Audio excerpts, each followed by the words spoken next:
June 1 2009க்கு பிறகு நியமிக்கப்பட்ட இடைநிலை ஆசிரியர்களுக்கு அன்றைய 6வது ஊதியக்குழுவில் வந்து 3170 ரூபாய் ஊதிய வித்தியாசம் இருந்தது.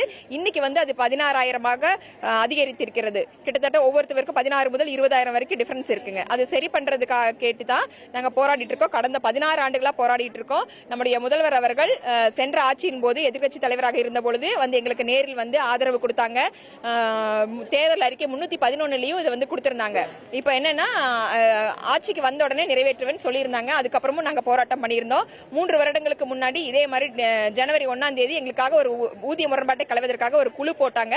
பட் அந்த குழு வந்து 3 மாதத்துல அறிக்கை சமர்ப்பிக்குன்னு சொன்னாங்க. ஆனா 3 வருஷம் ஆயிருச்சு. இன்னைக்கு வரைக்கும் அதற்கான எந்த பதிலும் இல்லை, எந்த தீர்வும் இல்லை. சோ அரசாணை வேண்டி நாங்கள் காலவரையற்ற போராட்டத்தை நடத்தி கொண்டிருக்கிறோம். தமிழ்நாடு ஃபுல்லா நடக்குதுங்க சார். டிசம்பர் 26 இருந்து சென்னையில நடத்திட்டு இருந்தோம். இன்னைக்கு வரைக்கும் நாங்க முதல்வர் ஐயாட்ட இருந்து நல்ல ஒரு பதிலை எதிர்பார்த்து காத்திருக்கிறோம். இன்று முதல் வந்து இன்னைக்கு ஆக்சுவலி நாங்க மாணவர்களுடைய நலன் பாதிக்கப்படக்கூடாது அப்படிங்கறதுக்காக விடுமுறையில தான் போராட்டம் நடத்தினோம். ஆனா இன்றைக்கு வேற வழி இல்லாமல் நாங்கள் வந்து விடுமுறையை முடித்து இன்று பள்ளி திறப்பிலையும் பள்ளி புறக்கணித்து பண்ணிட்டு இன்னைக்கு நாங்க வந்திருக்கிறோம்.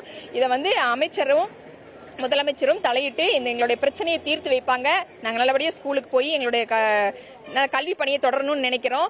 ஆக்சுவலி பாத்தீங்கன்னா மத்திய இது என்னன்னு கேட்டீங்கன்னா இந்தியாவிலேயே இடைநிலை ஆசிரியர்களுக்கு வந்து ஊதியம் வருங்க பாருங்க.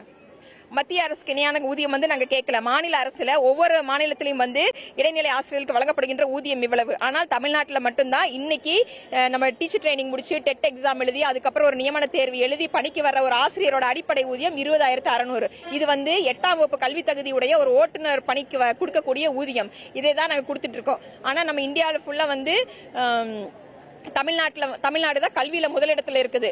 ஆனா ஊதியத்துல பாத்தீங்கன்னா கடைசியில் இருக்கிறோம். எங்களுடைய ஊதிய முரண்பாடுகளை களைந்து முதல்வர் அவர்கள் அரசாணை வெளியிடுவார்கள் என்று ஆர்வத்தோடு காத்திருக்கிறோம்.